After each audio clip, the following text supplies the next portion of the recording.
का ये दर्शन मुझे लगता है कि कितने भाग्यशाली वो लोग हैं। जाना तो सभी को है, कोई रहने वाला नहीं है, लेकिन किस तरह से जाते हैं बात ये देखने की है। कैसे भाग्यशाली वो लोग होंगे। घटना तो घटी, बहुत सारे लोग जाते हैं, गए, परिवार वाले रो लेते हैं, बात पूरी हो जाती है। लेकिन कुछ लोग ऐसे हैं जिनके कारण इतना पूरा संत समाज, आप देखिए तो सही, ये इस देश की एकता है। इतने बड़े बड़े महापुरुष, इतने बड़े बड़े संत, जिनके लिए लाखों लाखों लोग तरसते हैं। मैं तो देखता हूं बागेश्वर सरकार जब निकलते हैं कहीं से, हम बद्रीनाथ में थे, बद्रीनाथ भगवान पूरे दर्शन करते हुए लोग, सारे के सारे लोग, भगवान बद्रीनाथ एक तरफ और हमारे प्यारे बाबा एक तरफ, ऐसा हो गया। केवल एक जगह नहीं है ये प्रभु की कृपा है। और ऐसे महापुरुष और हमारी आचार्य परंपरा के आचार्य, ऐसे महापुरुष, 13 अखाड़ों को निर्देशन देने वाले मेरे भाई, मेरे प्रिय महंत सचिव रविंद्रपुरी जी महाराज, ये साधारण लोग नहीं है जिन लोगों ने अपना साधना इसी अरैल की धरती में पूरा जीवन दे दिया। ये पूरी परंपरा बैठी है और वे सब दाएं तरफ, बाएं तरफ, पीछे, सामने।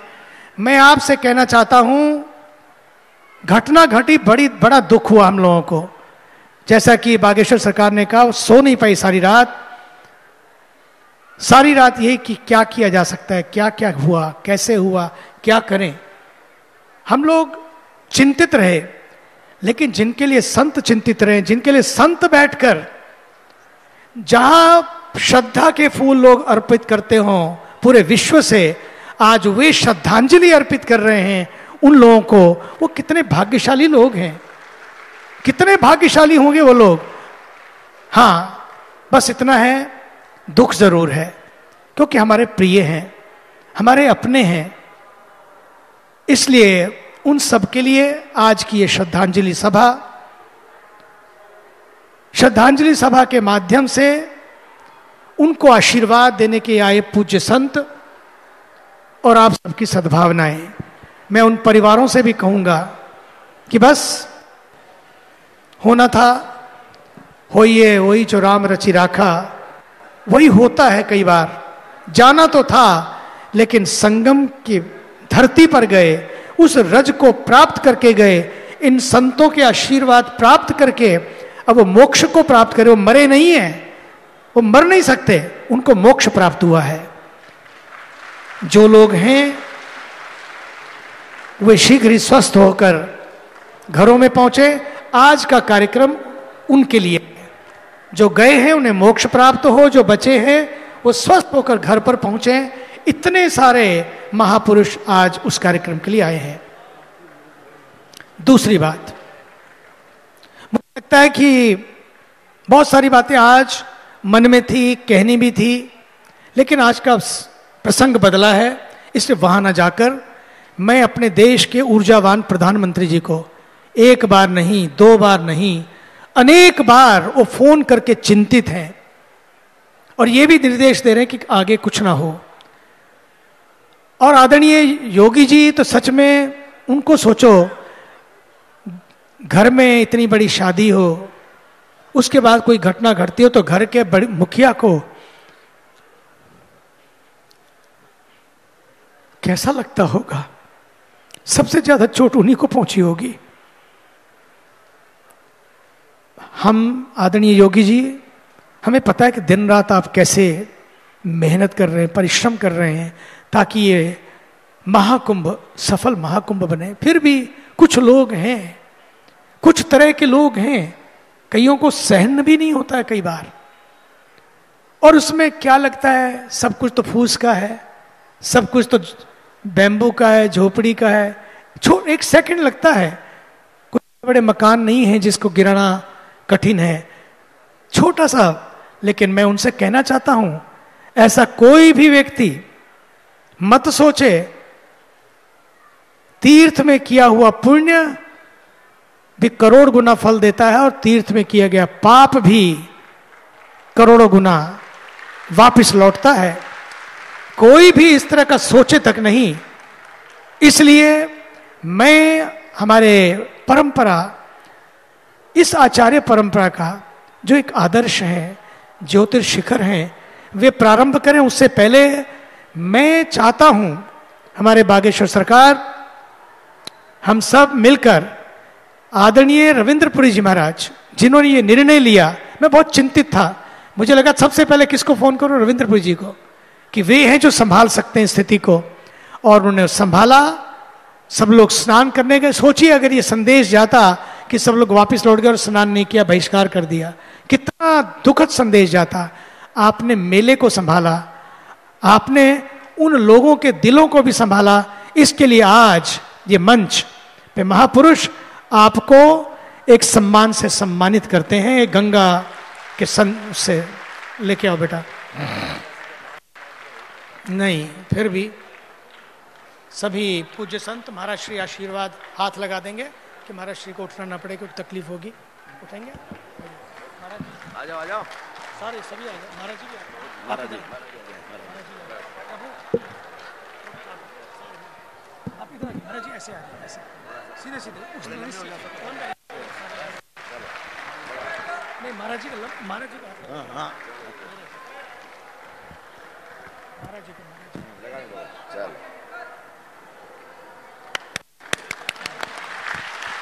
आप भी हाथ लगा दीजिए, तो आपका हाथ रह जाएगा, आपका हाथ लगना बहुत जरूरी है।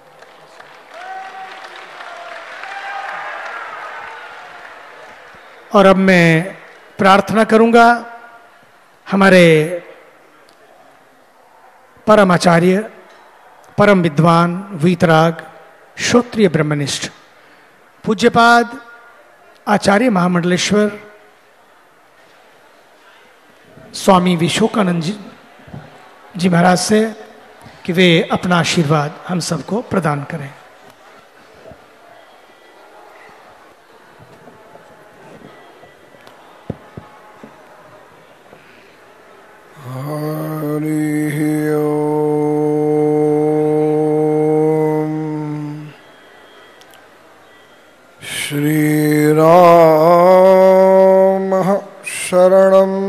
समस्त जगतां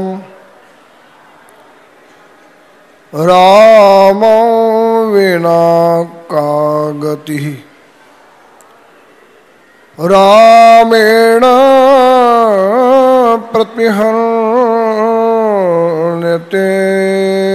कलिमलम् रामाय तस्मै नमः।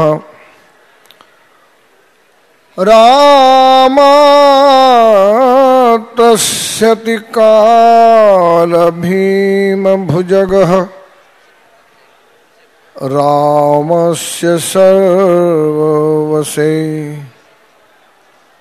रामे भक्तिरखण्डिता भवतु मे राम त्वमेव आश्रयं। शांति शांति। ओम सहनौ यशः सहनौ ब्रह्मवर्चसं ओम वयं सर्वे वीर्यस्य पतयः स्याम। ओम शांति शांति शांति। सर्वप्रथम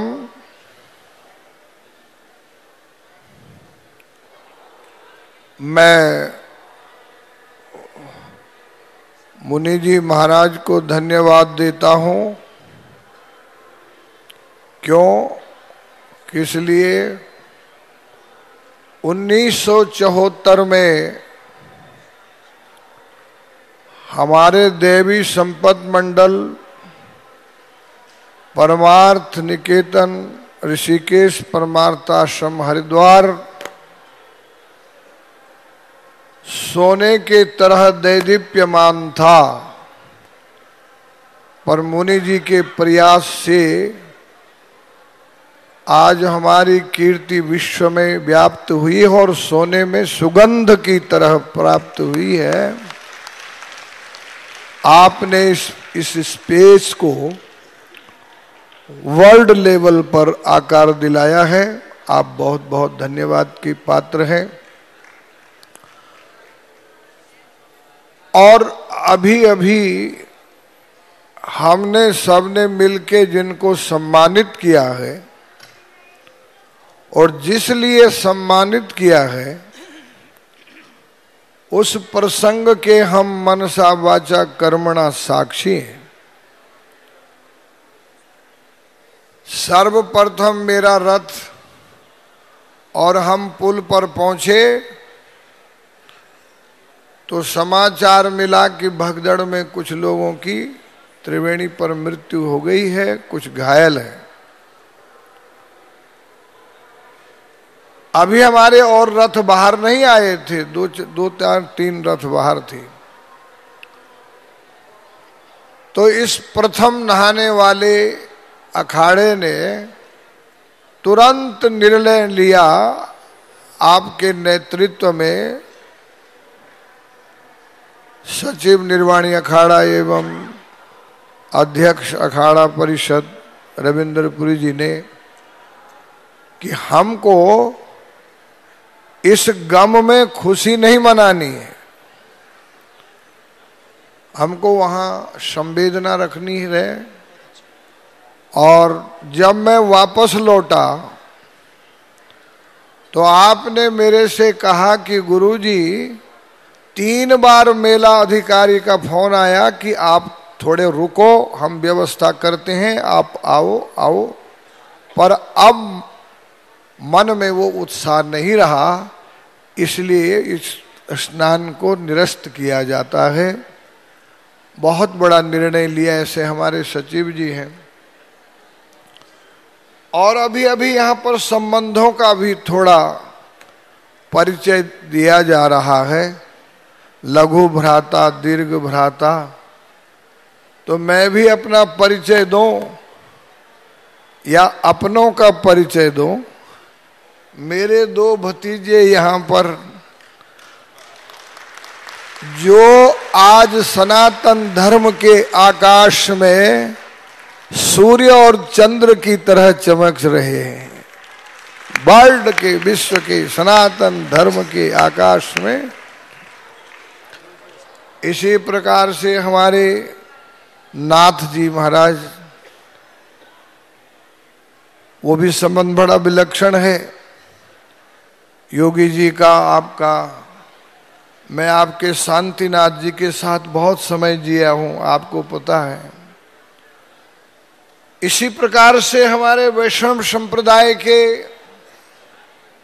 महानुभाव महापुरुष आचार्य वृंद यहाँ पर विराजमान है, षड दर्शन विराजमान है। हमने अवधेशानंद जी महाराज के पंडाल में मुनि जी महाराज ने और हमने निश्चय किया था कि सनातन धर्म पर कुछ प्रकाश डाला जाए और एक सभा रखी जाए।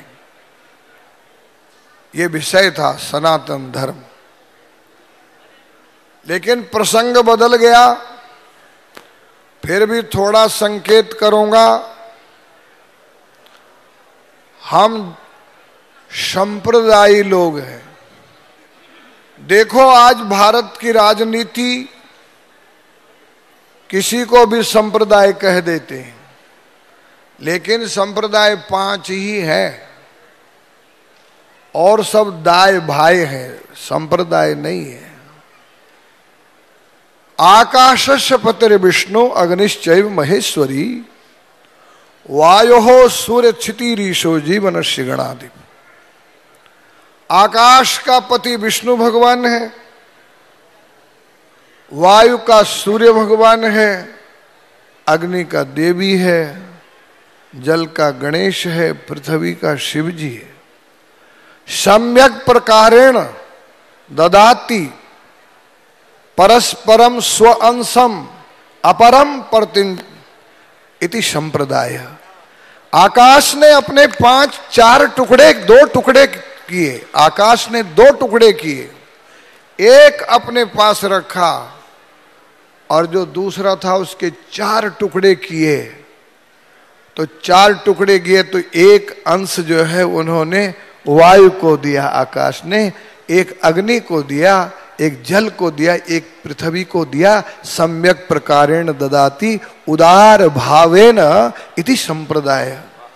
और ये तो हमारे खून चूसने के लिए बैठे हो, ये काय के संप्रदाय है। और दूसरी बात, मैं इनको चैलेंज करते हो कि जिस खाली थाली में खाते हो और जिस घर का खाते हो, जिस देव का खाते हो वहीं छेद करते हो। मैं इनको चैलेंज करता हूं, तुम मजहब, संप्रदाय, पंथ अलग बनाते हो, लेकिन कल की हमारी जो भूमिका थी, पानी तो तुम हमारा सनातन धर्म का ही लेते हो। हमारी सनातन धरती पर पृथ्वी देवता, तुम जीते भी जीते हो और मरते के बाद भी 6 फुट जगह घेर लेते हो। तुमको शर्म आनी चाहिए। तुमको ठंडी में ठंडी लगती है तो ये जो नमक हराम है, इनको सोचना लगे कि ठंडी लगती है तो सूर्य के पास आके छाती खोल के बैठ जाते, मर जाओ ना। सूर्य हमारा है और सूर्य हमारा सनातन है। तुम ऐसा करो, हमारा सूर्य जो है उससे वायु पैदा होता है। खास करके सज्जनों, मां के बिना, बाप के बिना, संपत्ति के बिना, घर के बिना, भाई के बिना, बंधु के बिना आप रह सकते हो, लेकिन नाक बंद करो, कितनी देर जियोगी? सीताराम हो जाएंगे। मैं तो कहता कि इनको ऐसा प्राणायाम करना चाहिए कि इनका दम घुट के एक ही बार सब समाप्त हो जाए। गंगा जी में जाते हैं तो वजू करते हैं, क्यों जाते? थूक के वजू कर लो ना, गंगा जी में जाने की जरूरत क्या तुमको? तो ये हमारा सनातन धर्म है। ऐसे ही वायु देवता ने 4 हिस्से किए, उसने वो हिस्से किए, उसने वो हिस्से। और दूसरी बात, हमारे जो अवतार हुए हैं उन्होंने भी, अब देखो ये ऊर्ध्व पुंड लगाए हैं, मैं त्रिपुंड लगाया हूं। कैलाश पे भगवान शंकर के पास राम विष्णु भगवान गए और बैठक उठक हुई, सत्संग हुआ, और फिर जब जाने लगे तो बोले भगवान आपके विरह में मैं कैसे समय पार करूंगा? तो बोले एक काम करो, मेरे को जो है आप स्वीकृति दो कि मैं आपके त्रिशूल को यहाँ पे रखूं पार्वती जी के साथ, लक्ष्मी जी के साथ। और शंकर भगवान ने कहा कि आप भी स्वीकृति दो कि मैं आपके धनुष को मेरे माथे पे रखूं। ये हमारा सनातन धर्म है। हम तो भाई बंद हैं। माता पार्वती देवी, पिता देवो महेश्वर, बांधव शिव भक्त स्वलोकम भुवनत्रयम, ये हमारी कोशिश है। और एक बात ध्यान रखना आप, अभी हम चर्चा कर रहे थे विश्व गुरु की, पर माफ करना, केवल विश्व गुरु तक अगर हम सीमित रह गए तो हमने अपनी गरिमा नहीं समझी। हमारी गंगा मैया यहां ब्रह्मांड से निकली है, ब्रह्मा के कमंडल से निकली। हम तो बैठे हैं गंगा के किनारे, ब्रह्मांड गुरु भी हैं हम स्वर्ग गुरु भी हैं, हम ब्रह्मांड गुरु भी हैं। और भागवत में ये सब विद्वान जानते हैं कि ब्रह्मांड का ब्रह्मा वृंदावन में भगवान कृष्ण के चरणों में आया और बोले महाराज मेरे को ज्ञान दो, मैं अज्ञान में बैठा हूं। ततस्तु में नाथ सबूरी भागो भवेत्र वा नेत्र वो तु वा तिरश्चाम एनाहम एको भवज्जनानाम भूत्वा निवेशे तव पाद पल्लवम। बड़ी जिद की, मेरे को एडमिशन दो, एडमिशन दो। कृष्ण भगवान बोले नहीं है, नहीं है, नहीं है। बोले महाराज एक काम करो, गंगा की एक कण में मेरे को स्थान, यमुना की एक कण में मेरे को स्थान दे दो और मैं अहिल्या की तरह उसमें बैठकर भजन करूंगा और आपके चरण का स्पर्श कर, जैसे हमारी बहन ने कहा कि किसी संत का स्पर्श भी धन्य होता है। एक बात और देखो आप, एक चर्चा और चली यहां पर, जब इसी प्रयागराज में देवता और संत एकत्र हुए, उस समय पर यह निर्णय होने लगा कि प्रथम पूजा किसकी होनी चाहिए। तो उस समय यह निर्णय लिया गया कि प्रथम पूजा ये संतों की करो। बोले क्यों करो? कि भगवान पक्का माल लेता है, कच्चा नहीं लेता। और ये संत कच्चा माल जो है यहाँ तीर्थराज पे पक्का बना करके आगे के लिए जो है पार्सल कर देते हैं। सब बोलो, पार्सल कर देते हैं आगे के लिए। तो सज्जनों एक बात और है, बाला तन से भजन करे जग से रहे उदास, तीर्थ उसका तीर्थराज प्रयाग, उसका मार्ग देखे कब आवे हमारे पास। इसलिए ये संत यहाँ प्रयागराज के आमंत्रण पर आए हैं। और गंगा ने जब भय पैदा किया कि मेरे को सब लोग नहाएंगे, पाप का भार होगा, तब यही कहा गया पाप का भार होगा हर 6 महीने बाद में, हर 12 महीने बाद में ये संत आकर के उस भार को हल्का करके आपको गंगा सागर जाने के लिए रिलीफ कर देंगे, आराम कर देंगे, चिंता मत करना। तो सज्जनों, इस प्रकार से हमारी महान संस्कृति सनातन संस्कृति है। एक बात ध्यान रखना, एक बार आपको ध्यान रखना चाहिए, जब निर्भय जी के साथ में गलत काम हुआ था, उस समय पर जो मेरे से पूछा गया कि निर्भय जी के साथ गलत हुआ, आपका क्या कहना है? मैंने कहा कि गलत हुआ ये मैं मानता हूं, लेकिन भारत की नारी को स्वतंत्र रात में कहीं बसों में ट्रेनों में एकांत में यात्रा नहीं करनी चाहिए, गलत है वो संस्कृति। तो दूसरी बात ये भी गलत हुआ जो कल सुबह हुआ, रात में हुआ। पर एक बात ध्यान रखना मेरे प्यारे सज्जनों, इस भारत में करपात्र जी धर्म सम्राट थे, गणेशानंद जी स्वाध्याय सम्राट थे। एक को विद्वत परिषद ने धर्म सम्राट बनाया था, वो थे करपात्री जी, और एक को मैंने मेरे हृदय से उपाधि से सम्मानित किया था, गणेशानंद त्याग मूर्ति साधना सदन, वो स्वाध्याय सम्राट थे। और एक इस धरती पर राम सुखदास जी थे जो सत्संग सम्राट थे। 25 बरस तक उन्होंने इस भारत 75 बरस तक सत्संग किया था।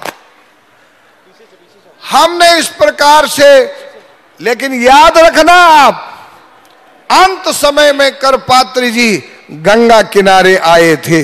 घटना गलत है लेकिन दूसरे पक्ष से गलत नहीं है। अंत समय पर करपात्री जी गंगा किनारे आए थे। अंत समय पर राम अपने गणेशानंद जी गंगा किनारे भजन कर रहे थे। अंत समय पर राम सुखदास जी ऋषिकेश परमार्थ के किनारे गीता भवन में जाकर के गंगा के आशीर्वाद के लिए पहुंचे थे। वो भाग्यशाली हैं जो इस तीर्थराज पर जिन्होंने, हम तो खुद बोलते हैं इतना तो करना भगवान, जब प्राण तन से निकले यमुना जी का तट हो, मेरा सांवरा निकट हो। यहां सब बट भी है, तट भी है और घट भी है। मैं ज्यादा समय नहीं लूंगा। इसका नाम प्रयाग क्यों है? इसका नाम प्रयाग इसलिए है कि यहां पापों का नाश होता है और पुण्य की प्राप्ति होती है, और उसके बाद में ये आज्ञा चक्र है। प्रयाग आज्ञा चक्र जो आपके शरीर में आज्ञा चक्र है, ये प्रयाग है। वो प्रयाग यहां पर खम वायु अग्निम सलिलम महिष्चा ज्योतिषि सत्वानि दिशा द्रुमादीन सरित समुद्राश्च हरे शरीरम यत किंच भूत प्रणमे दनन्य। याद रखना, एक प्रयाग ये बाहर है, यहां आपको इसलिए बुलाया गया है कि इस त्रिवेणी से आप इस त्रिवेणी तक पहुंचे। ये गंगा है, ये यमुना है, अंदर सरस्वती है। और इस प्रयाग का अर्थ है प्रकृष्टेन यजति गच्छति प्राप्नोति ऊर्ध्वम गत्वा ब्रह्मरंध्रम। यहां से प्रस्थान करना आपको सबको, और यहां ब्रह्म को प्राप्त करना है, जो हमारे शास्त्रों का परम लक्ष्य माना गया। और दूसरी बात, ये जो अमृत है, एक अमृत यहां पापों का नाश करता है, पुण्य की प्राप्ति कराता है। दूसरा यहां अमृत वो है जो भागवत में अमृत है, सुखदेव जी के घड़े में जो दृश्य नहीं होता है, जो परोक्ष रहता है। और वो घट जो ज्ञान घट है, वो हमको ये याद दिलाता है कि आपको अमृत से लाभ ही नहीं लेना है, आपको अमृत होना ही नहीं है। अमृतस्य पुत्राः सर्वे, आप सब अमृत के पुत्र हैं। आपका वह अधिकार है, जैसे बाप की संपत्ति में बेटे का अधिकार होता है, तो हम उस अमृत तक पहुंचे। इन्हीं शब्दों के साथ एक बात कहता हूं, और वो छोटी बात। पंजाब में नानक जी बैठे थे, और सब बंदे मत्था टेक रहे थे। मत्था टेकते टेकते एक बंदा खाली हाथ आया। रिक्त हस्तौ न गच्छेत गुरुदेव सन्निधौ। खाली हाथ नहीं जाना चाहिए गुरु के पास में, देवता के मंदिर में। वो बंदा आ गया बेचारा, तो लोगों ने उसको भगा दिया। वो गया तो एक गली में कट्टा पड़ा था, रेती का कट्टा, वो उठा के लाया। वाहे गुरु सत्यनाम, वाहे गुरु सत्यनाम, वाहे। लोगों ने कहा कणक लाया भाई, चख के तुसी इसनो मत्था टेकने दो। वो आया माथा टेक, तो जब उसने नानक जी के पास में पहुंचा तो कट्टा रख दिया, और नानक जी के बजाय उस कट्टे को माथा टेकने लगा। लोगों ने कहा यार उठे किथे माथा टेकदा है, इथे टेक ना। बोले नहीं, ये कट्टा नहीं होता तो मैं नानक जी तक नहीं पहुंचता। इसलिए हमारे मुनि जी ये आयोजन नहीं करते, तो आज हम इतना आनंद नहीं लेते। इनका दीर्घायुष्य की कामना। शांति शांति शांति।